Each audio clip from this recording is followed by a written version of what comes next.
שיר למעלות, אשא עיניי אל ההרים, מאין יבוא עזרי.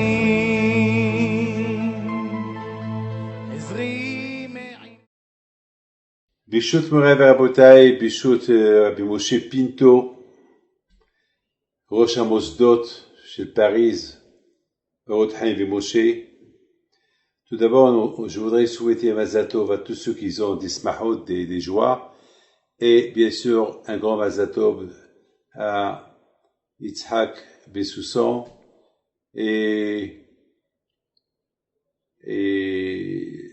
pour ce mariage aujourd'hui, et Be'ezat Hashem, Franck Bessoussan, lui et sa femme et toute sa famille, Kakashvo leur donne bracha v'atzlacha, et ça me fait de la peine que je peux pas être avec eux, mais que ce cours de Torah soit pour la santé de toute la famille, Be'ezat Hashem, que tout le monde soit en bonne santé. Alors mes amis, j'ai beaucoup réfléchi, quoi vous dire.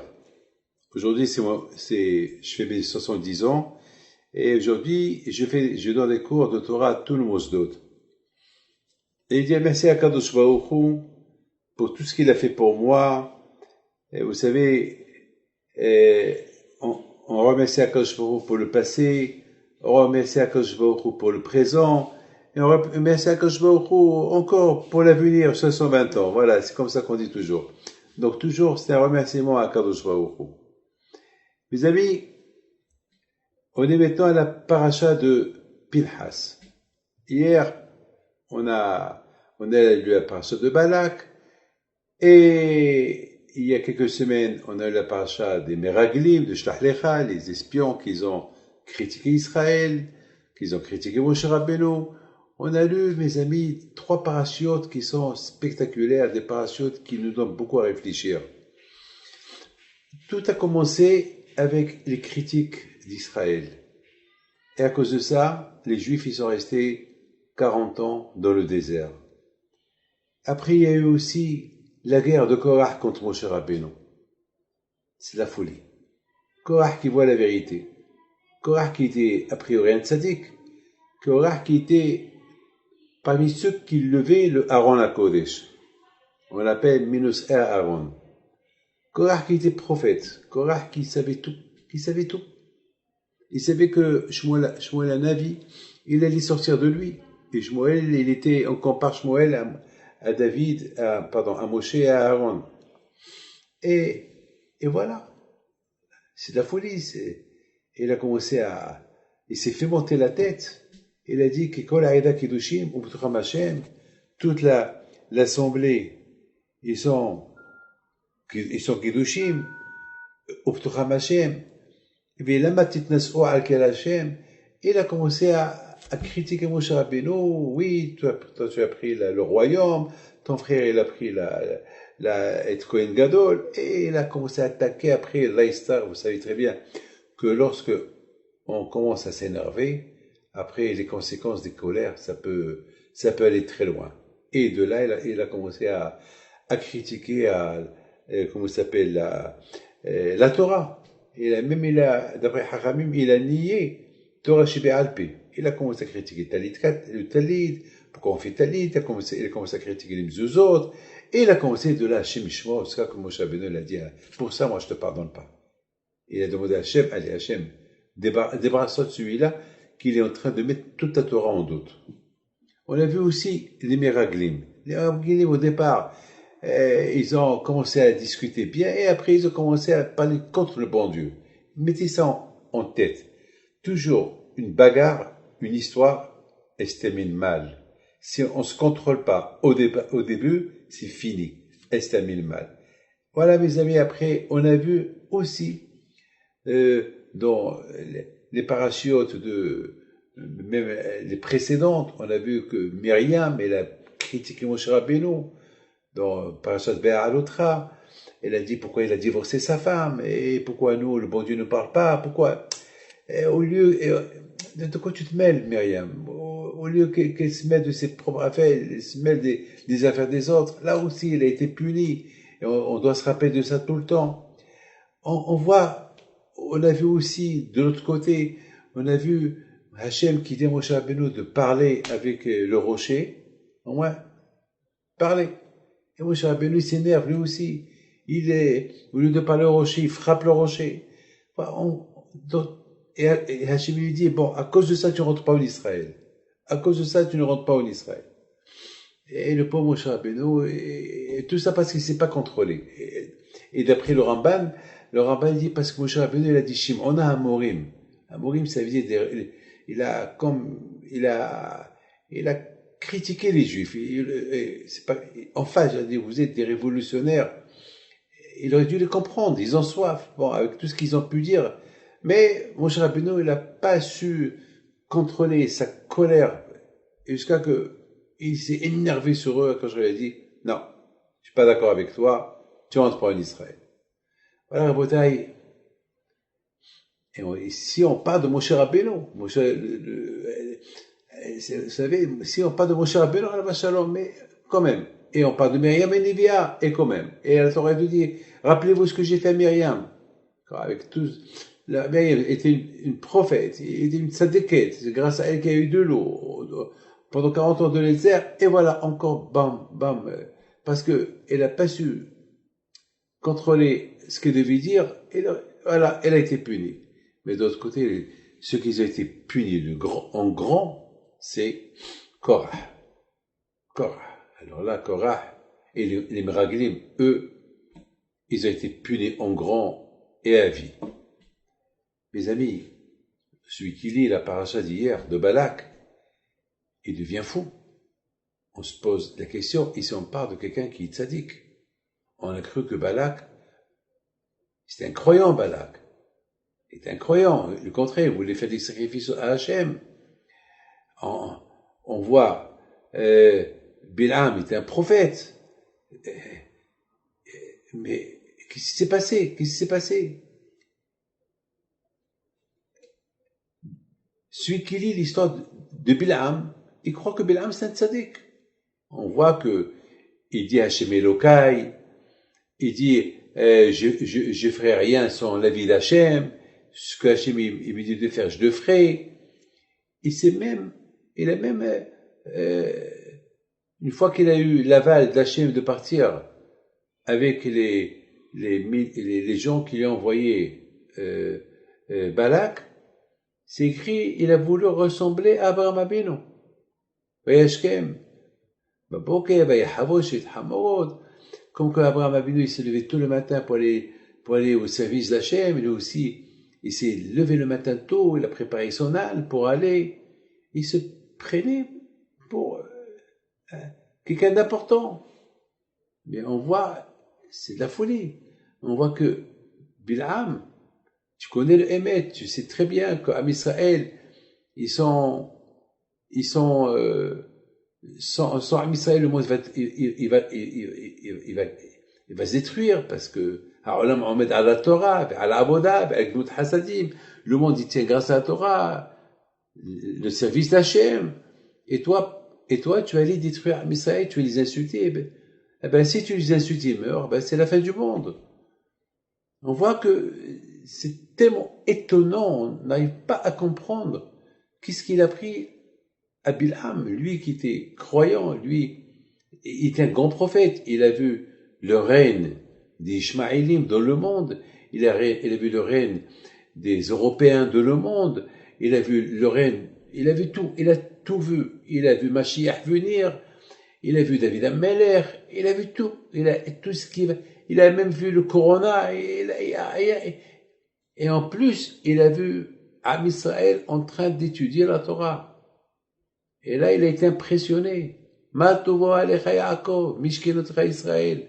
Oh là là. Qui, lui-même, il dit, derrière Kocham Yaakov, des paroles, des prophéties qu'il a dit. Un avis numéro 1 on peut pas imaginer. Il y a même ceux qui disent, il était aussi fort que Moshe Rabbeinu, ou même plus. C'est de la folie. Et j'ai même entendu que Bilham, il aurait pu être un homme très important s'il lui a pas pris cette coup de folie là. Vous savez, mes amis, j'ai vu dans un livre qui dit que Bil'am, c'est lui Lavan.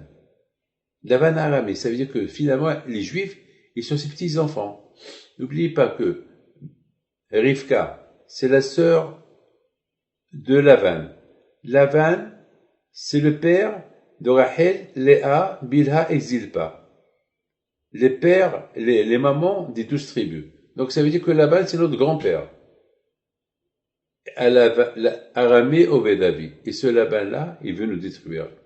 Il veut détruire le fils de Yitzhak Abeno, qui est Yaakov, et les enfants de ses filles. C'est de la folie, c'est de la folie. C'est de la folie. Et c'est Bil'am. C'est Bil'am. Comment? Vous avez entendu un grand-père qui veut tuer ses petits-enfants? Tous ses petits-enfants. Et en plus, il sait le Hémet. Il connaît le Hémet. Comment on peut expliquer tout cela? Et en plus, vous savez ce qu'il dit? Tamot nafshi moti sharim viti achariti kamoru. Il a dit à Hachem, j'ai bien envie de mourir comme Abraham, Yitzhak, Yaakov, comme ces Juifs, et je veux que ma fin soit comme eux. Attends, mais t'es fou, quoi. Tu es en train de les insulter pour qu'ils crèvent, pour qu'ils meurent, et tu veux avoir une mort comme eux, et tu vas aller à Gan Eden. Mais tu es maboule, tu es fou. Comment on peut comprendre tout cela? Et à la fin, lorsqu'il a vu qu'il a été trop loin, et qu'il a perdu sa névoie, que ça, maintenant, ces jours, ils sont proches, il donne un mauvais conseil à Balak. Il dit, Balak, je sais que tu vas me jeter parce que tu m'as emmené ici pour que je les maudis et je les ai bénis. Et je sais que ça te plaît pas tout ça. Et je sais que tu peux plus me voir. Et je sais que tu me détestes. Mais quand même, je te donne un conseil. Gratuit. Tu veux que le bon Dieu les punisse? On va leur des femmes. Tu vois ce qui va se passer. Ils vont fauter avec les femmes. Et surtout, alors, voilà. Et surtout, s'il y a un chef à eux qui faute avec une Goya, alors là, le bon Dieu, il va les détruire tous. Mes amis, vous avez entendu quelque chose comme ça? Au lieu qu'il fait teshuva, il fait encore une avera. Rabotai, malheureusement dans la vie, toujours nos ennemis, même s'ils ne s'aiment pas entre eux, ils vont faire la paix entre eux pour se mettre contre nous. Comme Bil'am et Balak, ils étaient deux ennemis, ils ne pouvaient pas se voir. Mais pour faire le mal aux Juifs, ils ont fait une alliance pour faire le mal aux Juifs, et à la fin, Baruch Hashem HaKadosh Baruch Hu, il nous a protégés. Des deux. Maintenant, mes amis, on va essayer de comprendre qu'est-ce qui s'est passé, et chez les Juifs et chez les non-Juifs. Qu'est-ce qui s'est passé exactement chez les Meraglim, qu'ils étaient des tzadikim. D'ailleurs, il y avait avec eux Yoshua et Kalev, qui étaient des grands tzadikim, et eux, ils étaient aussi tzadikim que Yoshua et Kalev. Et comment ils sont devenus? Ils ont critiqué Israël, ils ont critiqué Hachem, ils sont allés loin jusqu'à qu'ils ont, à cause d'eux, malheureusement, les Bnei Israël, ils sont restés dans le désert 40 ans, et le Beth Amikdash a été détruit à cause d'eux. Qu'est-ce qui s'est passé exactement? Pourquoi? Et d'autre côté, on va essayer de comprendre Korach aussi. Attends, Korach qui était Ménos et Aaron, il n'était pas mis ceux qui levaient le Aaron. Il est devenu ce qu'il est devenu, avec la Gaba, qu'est-ce qui s'est passé? Mes amis, je vous raconte une histoire que j'ai lue et m'a beaucoup plu. Il y avait une fois, en Pologne, il y avait une fois un juif, il a élevé un chien, et il lui a appris à parler l'Yiddish. Ça fait rire, hein? Parce que vous savez que l'Yiddish, c'est un mélange l'allemand, l'hébreu, et un peu de la Russie. Les Ashkenazim, ils parlent Yiddish.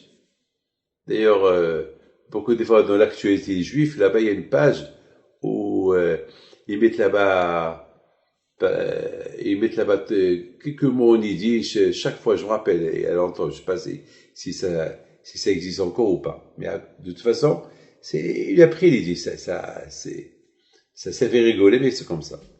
Mes amis, il s'est passé que les juifs du ghetto, lorsqu'ils ont vu le patron qui parle à son chien en yiddish, ils ont commencé à s'intéresser, c'est vraiment, attends, c'est des choses qu'ils n'ont jamais vues dans leur vie. Le ghetto juif, ça parle yiddish, mais un chien qui parle yiddish, ils n'ont pas compris. Ils ont vu comment il lui parle, assis-toi, lève-toi, marche. Il appelle, le chien répond. Et les juifs, il y a quelques juifs, des enfants qui ont commencé à rigoler avec le chien, et au départ, ils rigolaient avec lui, à un moment donné,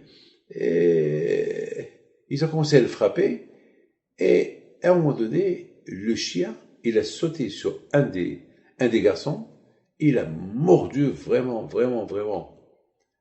Alors, ils sont partis chez comment ça s'appelle, chez le patron, pour son chien, ils ont dit au patron, mais comment? Ton chien, il parle yiddish, il fait ça? Le patron, il leur a dit, mais vous êtes des fous. Un chien, il reste un chien, même s'il parle yiddish, il reste un chien. Et ça m'a rappelé aussi l'histoire du Rambam. Une fois, le Rambam, il avait quelqu'un qui le détestait. Ils ont fait un duel ensemble. Celui qui est plus intelligent, c'est lui qui va être le proche du roi Il y avait le vizir qui était contre lui, il le détestait. Donc, les deux, ils ont préparé quelque chose une chokhma à montrer devant le roi, à faire une démonstration pour montrer que le Rambam, il n'est pas intelligent et que le roi, il lui montre son amour et tout, alors que le Rambam il ne vaut pas. Dans Besséder, alors, c'était une surprise, ils se sont donné une date, que telle et telle date, ils vont venir devant un monde fou, et chacun, il va montrer sa horma devant le roi. Et Rambam, il s'est pas préparé.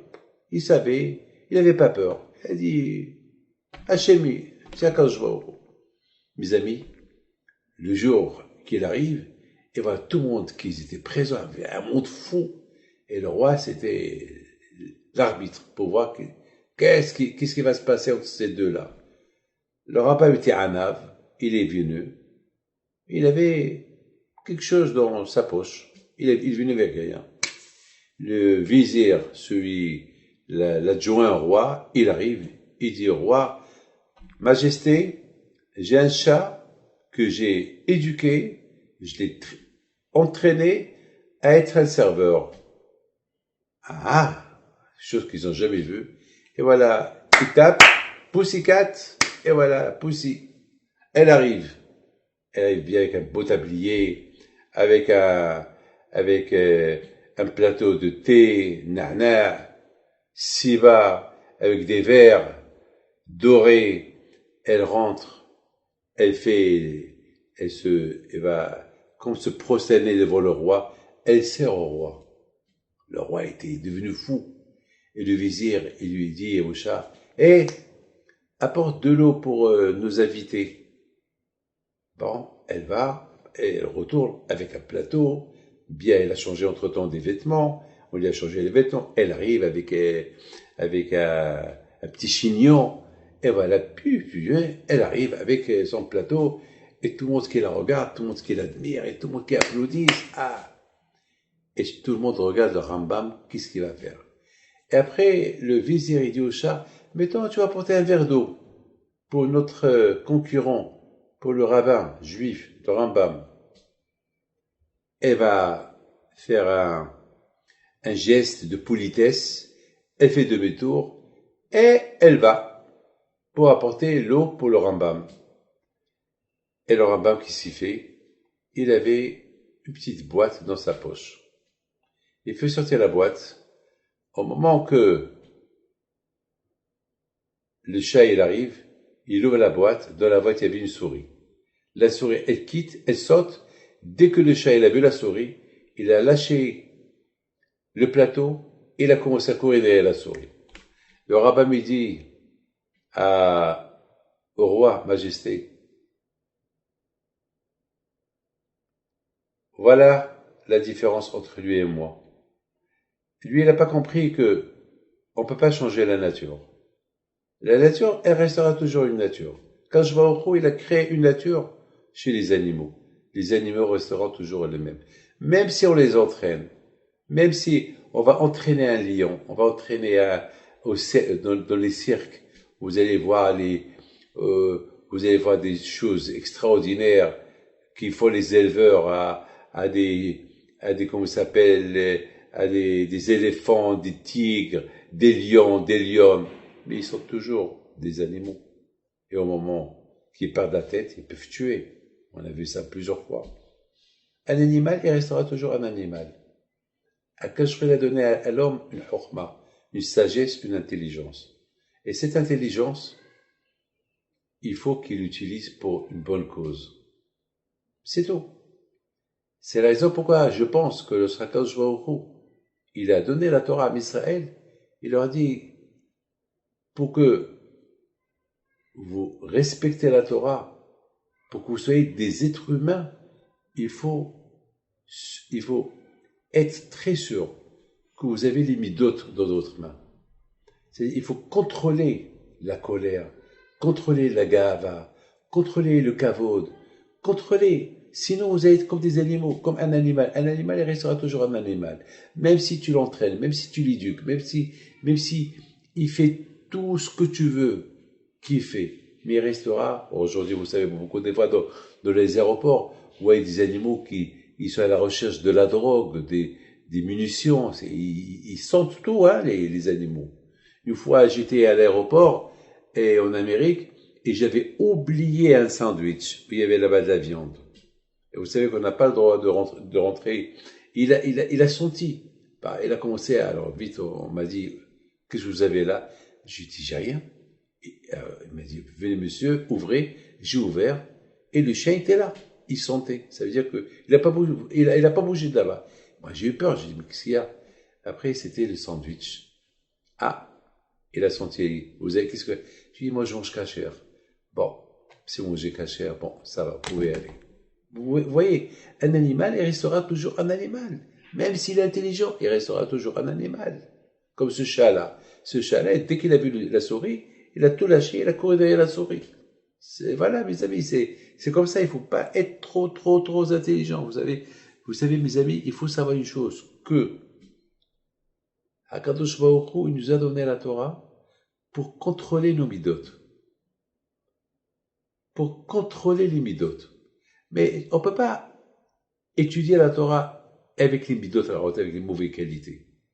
Il faut la condition de Kinyané à Torah, la condition de Kinyané à Torah, pour avoir l'acquisition de la Torah, il faut savoir réparer les midotes. Korach, malheureusement, il était Ménos et Aaron. Korach il était parmi ceux qui levaient le Aaron, mais il n'était pas prêt à se lever lui-même. La malhonnêteté atzmo. C'est la folie. Lui, il était Ménos et Aaron, et parmi ceux qui lèvent le Aaron à Kodesh. Il se croyait quitter ça, parce que je lève le Aaron à Kodesh, je suis super. Non. Alors, et toi, tu peux pas te lever. Et toi, tu peux pas contrôler tes midotes, tes mauvaises qualités. De même, comment ça s'appelle les miraglim. Les miraglim, c'est des grands tzadikim. C'est des grands tzadikim. Mais ils n'étaient pas capables, pour quitter le Zohar, tout le mal qu'ils ont fait, les critiques qu'ils ont critiqué Israël, tout ça, pour rester dans le désert, pour rester président, pour rester avec ce titre c'est le titre que Moshe Rabbeinu leur a donné. Parce que Moshe Rabbeinu, il a envoyé que les 12 tzadikim, les 12 chefs de tribu, les 12, les meilleurs. Donc, puisqu'ils sont maintenant, ils ont été choisis par Hachem, ils sont les meilleurs, alors ils veulent rester avec leur titre. Gava. Alors, c'est pas possible. Beaucoup des fois, il y a des gens malheureusement, beaucoup des gens qui se prennent pour des gens tzadikim, mais malheureusement, on va trouver chez eux toutes les mauvaises qualités.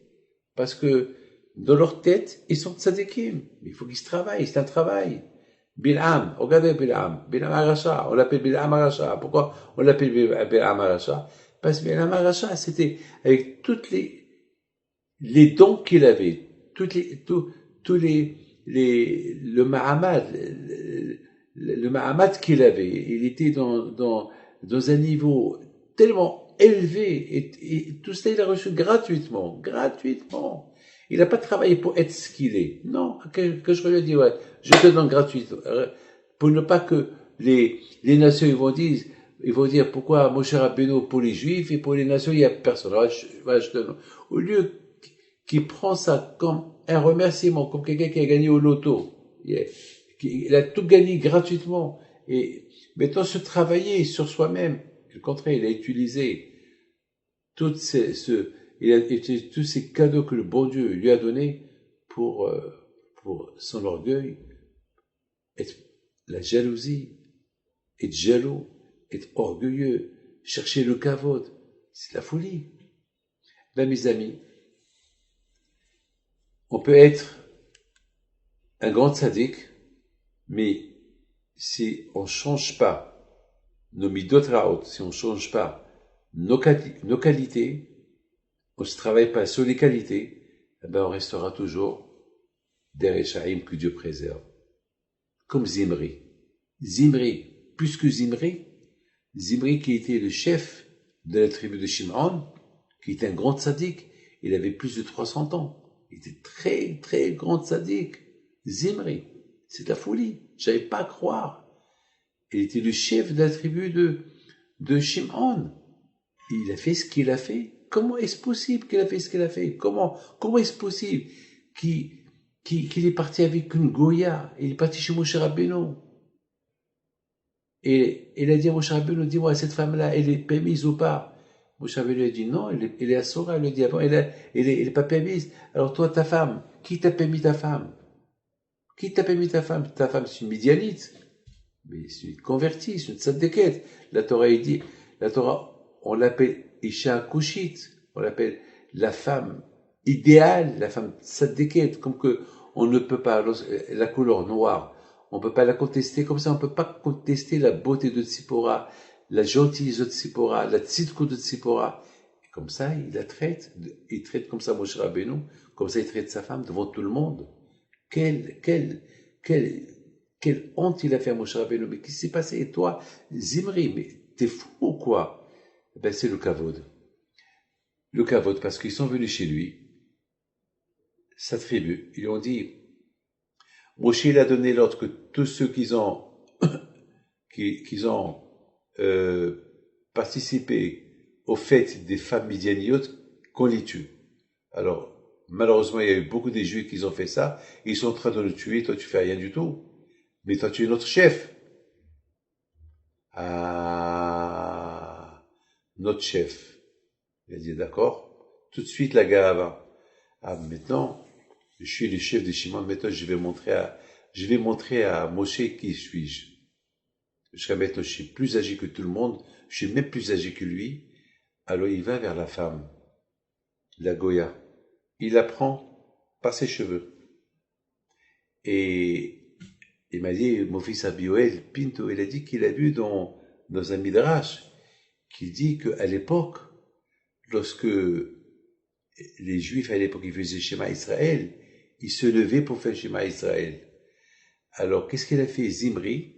Il est venu, alors il est rentré au Beth Midrash où il y avait Moshe Rabbeinu et tous les grands d'Israël en train de voir qu'est-ce qu'ils vont faire, comment ils vont, avec tout ce qui se passe, c'est des révolutions qu'il y avait, les femmes, que les Midianim, ils ont envoyées, et au moment qu'il est rentré, alors, ils étaient en train de faire Shema Israël, alors, lorsqu'ils ont commencé Shema Israël, ils se sont levés.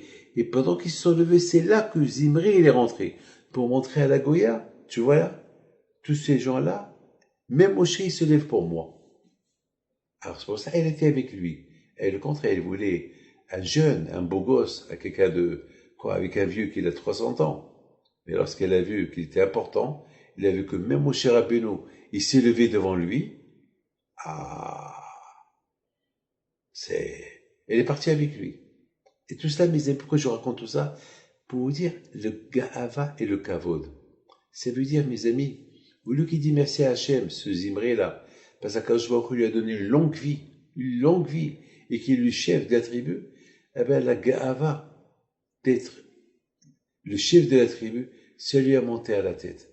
Mes amis, on peut avoir une belle barbe blanche, et les hautes. On peut être habillé, je sais pas, avec un grand streimel ou avec je sais pas quoi.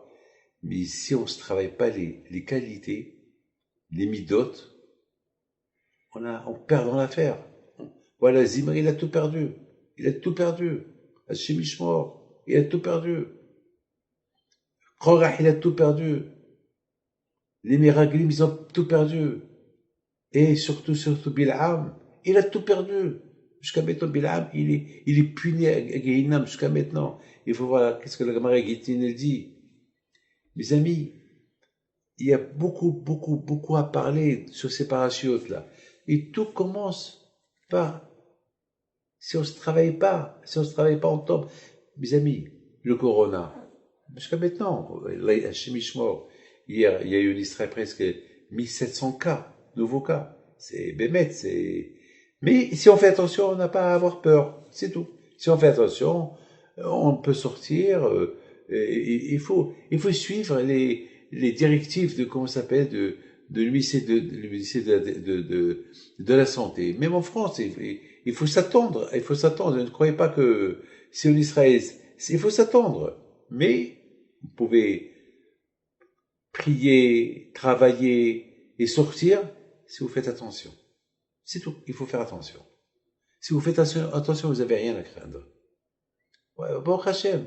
Mais si on ne fait pas attention, ben, écoutez, on va pas, si cette épidémie-là, elle tourne encore. Elle fait les allers-retours. Je connais pas mal des gens qui sont partis en Italie il y a 2 mois, ils n'ont pas le droit les pauvres, leurs familles sont là en Israël, et ils leur ont dit jusqu'à le mois de novembre. Vous vous rendez compte jusqu'au mois de novembre pour qu'ils puissent rentrer d'Italie? C'est de la folie. Regardez mes amis, combien des gens, ils peuvent même pas venir en Israël, les gens d'Israël ne peuvent pas aller en France, enfin, peut-être, je sais pas, à compagnie, les Américains, ils sont pas acceptés. Là, regardez, dans le monde, il y a une pagaille dans le monde à cause du corona. Et ce corona, ça a commencé tout petit. Regardez comment il s'est développé. Il est devenu 2 fois ce qu'il était avant. Et dangereux en plus. Mais si on fait attention, on peut le réduire, on peut le limiter. On peut s'arranger, on peut vivre avec. Bémet, je vous le dis, je sais ce que je vous dis. Vous n'avez rien à craindre. Mais il faut faire attention. Mais si vous faites, allez, je m'en fous, ouais, je veux m'enfermer encore, c'est mieux de s'enfermer dans une maison. Et faire attention, qu'Hachem Ishmor est enfermé dans un hôpital, ou bien sous la terre, que Dieu préserve. Il faut faire attention. C'est tout. Il faut suivre les directives. Mes amis, vous savez que une maladie, elle commence petite. Et après, elle se développe si on ne l'arrête pas à temps. Les mauvaises qualités, ça commence aussi petit. Si on ne les maîtrise pas, ça y est, ça se développe. Après c'est fini. Vous savez, mes amis, j'ai lu une histoire spectaculaire. Ça, c'est Rabbi Yonatan Aipshis. Je l'ai vu hier. Ça m'a donné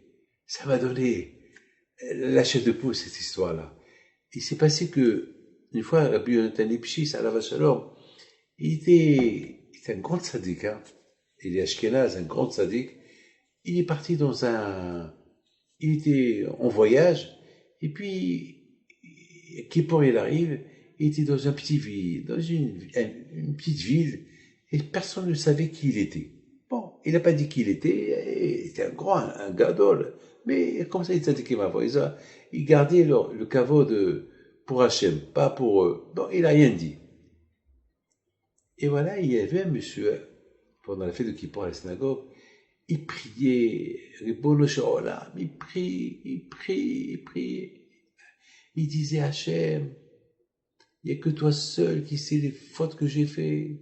Hachem, pardonne-moi. Et il pleure.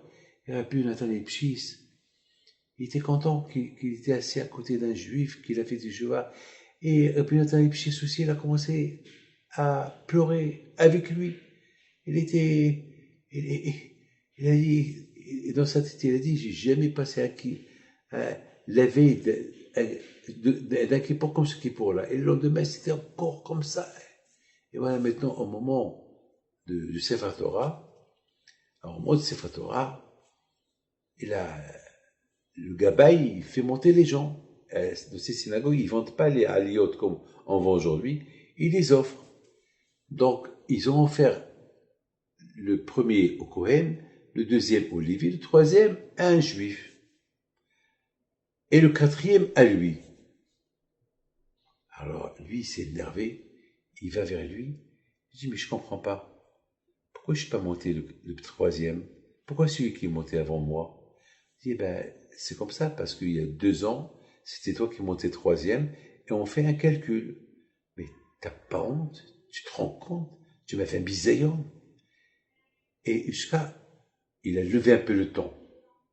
Et les jeunes ont commencé à entendre, et Rabbi Yonatan Ipchis, il n'a rien compris.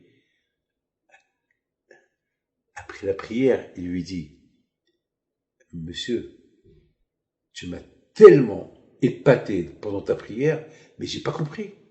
J'ai même pleuré à cause de toi.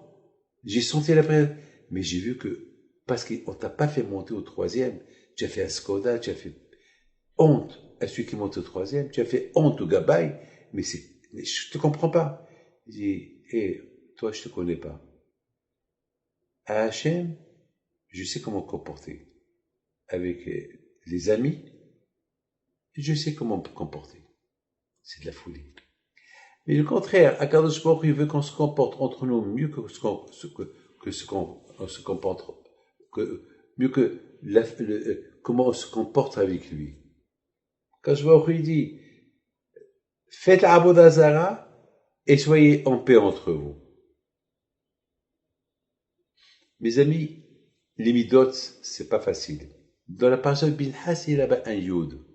Pinhas, il était un Yud. Il était rien. Qui suis-je, moi, pour aller venger le caveau de Dieu? Il y a tout le monde qui est là. Il y a Moshe qui est là. Il y a tout le monde qui est là. Et c'est moi qui vais aller venger le caveau de Dieu, d'Hachem. Qui suis-je? Je suis rien du tout.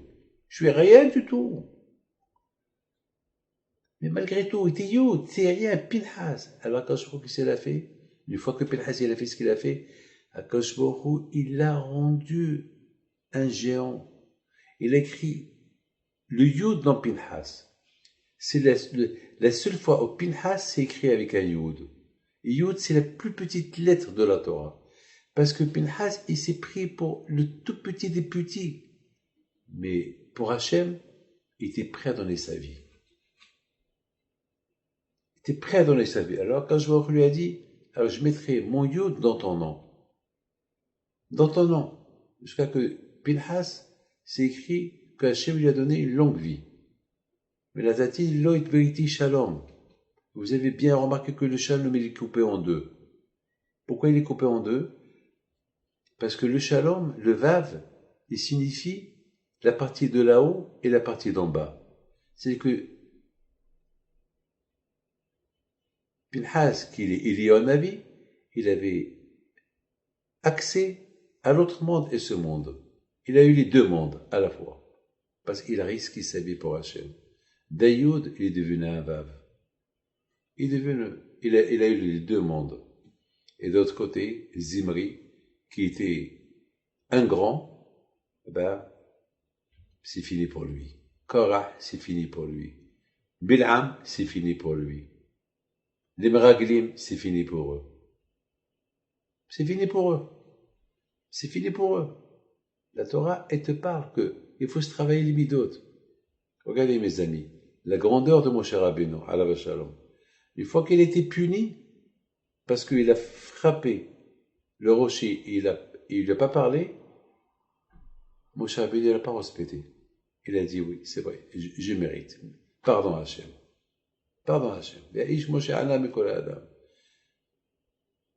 Myriam Anivia est devenue lépreuse. La lèpre, 7 jours de lèpre, vous vous rendez compte? Elle était vieille, la pauvre. La pauvre. C'est ça ce qu'elle mérite avec tout ce qu'elle a fait pour les bénis Israël. C'est ça ce qu'elle mérite. Elle a accepté, c'est vrai. Et j'aurais dû pas me mêler. Tout de suite. Et pourtant, Moshe Rabbeinu, il n'a pas fait ça exprès. Il a fait ça parce que il était déçu des Juifs. Il dit comment? Toute la Haïda, tous les Shaïm, ils sont morts. Maintenant, c'est la nouvelle génération qui va rentrer en Israël. C'est une génération de tzadikim. Et comme ça, vous comportez avec le bon Dieu. Donc, il avait de la peine, Moshe Rabbeinu. Mais Akash lui a dit, non, tu es un homme symbolique. Un homme symbolique doit rester toujours symbolique. Et Moshe Rabbeinu a dit à tout le monde, je m'excuse. Parce que je vous ai dit, Shim'ona Amorim, je ne vais plus rentrer en Israël. Excusez-moi que je vous ai dit ça. Et malgré qu'il leur a dit excusez-moi, il a excusé, bien sûr, ils adoraient Moshe Rabbeinu, mais il n'est pas rentré en Israël. Mes amis, voilà pour ma part ce que j'ai à vous dire. Je voudrais vous souhaiter à vous tous une bonne santé, parnassa tova, pour ceux qui ne sont pas mariés, un bon mazal, kineratson, et que Hachem protège tous les avrichim et le Rosh Kolel, et tous les gens de la Kihila, qu'Akash Baruch ויקותי לכם ברכה עד בלי די, שפע טוב, אריכות ימים ושנים כן רצון. qu'Akash Baruch Hu, il vous protège de Ein Hara, et qu'Akash Baruch Hu, il vous aide là où vous mettez vos mains. Et que n'oubliez pas une chose, que si on veut être des gens bien, parce que ça demande pour Hachem, il veut qu'on soit des gens bien. C'est pas que la Torah, les midot. Les midot. Être hacham, pas, c'est quoi être intelligent? Izo hacham, haro'et anolad. C'est que le hacham, celui qui voit les conséquences de la chose qu'il va faire. C'est les mauvaises, allez, retiens-toi. Parce que les Kenyanais à Torah, parce que pour être un homme plein de Torah, il faut être plein avec les bonnes midot. Si tu es vide des bonnes midot, alors ta Torah ne sert à rien du tout. À rien du tout. À rien du tout. Dans les grands rabbanim Ba'alei Moussa, ils disent, Zochim la Torah, l'ikshim hakim midot ha'ot. Lorsque on est zoché à la Torah, uniquement lorsqu'on s'éloigne des midot ha'ot. Malheureusement, il était capable de tout, mais il n'était pas capable de réparer ses midot ha'ot. Bil'am de même, Nimraglim de même. Et Rabotai, on a vu que Myriam Anivia, une fois qu'elle a réparé, c'est vrai, elle a cru bien faire lorsqu'elle a critiqué un peu Moshe Rabbeinu, mais elle a été lépreuse, elle a fait Teshuvah, et l'eau, elle est restée par son mérite au Bnei Israël, qui prouve que c'était une tzadikette. Et voilà, mes amis, on a vu, mes amis, combien on doit se travailler, et de plus qu'on se travaille, on réussit. D'ailleurs, mes amis, n'oubliez pas que le Beit HaMikdash a été détruit à cause des midot ha'ot, à cause de Sinat Hinam, à cause de la haine gratuite. Le Beit HaMikdash a été détruit. N'oubliez pas ça, à cause de ça. Donc maintenant, on est maintenant dans cette semaine, c'est du 17 Tammuz, et après 3 semaines de deuil pour le Beit HaMikdash, c'est les midot ha'ot, c'est ça qui a fait qu'on a été puni malheureusement de Beit HaMikdash. Qu'Hachem vous protège, et merci beaucoup, Rabbi Moshe, mon fils, qu'Hachem te donne bracha, be'atzlaha, be'utagouf, toi, ta femme et tes enfants, be'at Hachem, et une longue vie génération, et à vous tous, Yibarecha Adonai v'yishmerecha, Ya'er Adonai panav elecha v'choneka, Yisa Adonai panav elecha v'yasem lecha shalom. c'est une bracha des Kohanim, et moi je suis pas Kohen, je suis pas dans le Dochan, mais c'est une bracha que toujours on fait à nos enfants, à Erev Shabbat, comme que il a dit Yaakov Abinu à Yosef, il a dit que chaque Erev Shabbat, toi, Israël, ils seront bénis à être comme Ephraim et Ménaché. Alors moi aussi, je vous bénis à vous tous, que vous soyez avec Hachem comme Ephraim et Ménaché, qu'ils étaient des grands tzadikim en Égypte, et que la Torah que vous étudiez, Titkaim Bachem, Amen, Kerason, et merci beaucoup. אדוני ישמור צאתך ובואך מעתה